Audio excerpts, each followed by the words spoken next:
Nesse tutorial eu vou criar um copo utilizando os recursos básicos do FreeCAD 019. Primeiramente vou abrir um arquivo novo, vou salvar na área de trabalho com o nome copo.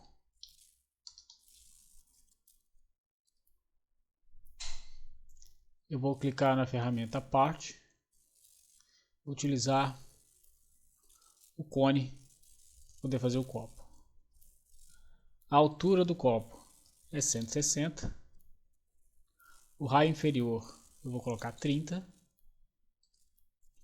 e o raio superior eu vou colocar 35.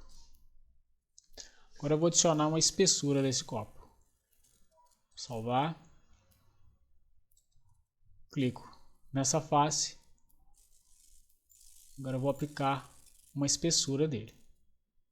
Eu quero colocar uma espessura de 2 milímetros. Só que eu quero que ela fique a parte interna do copo. Então eu coloco negativo e ele cria a espessura do copo. Cliquei em barra de espaço para mostrar a parte externa do copo.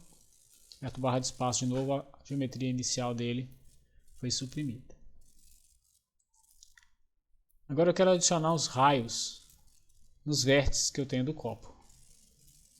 Vou adicionar os fillets. Então eu vou selecionar esse vértice, essa aresta, e vou clicar aí no botão de vértice, de fillet. Vou selecionar todos eles, clicar em OK, certo? Todos eles estão verdinhos. Eu vou colocar o raio aqui de 0,5. OK.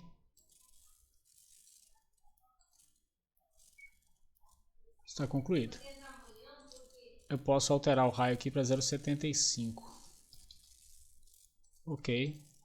Toda a geometria foi alterada. Está criado o nosso copo.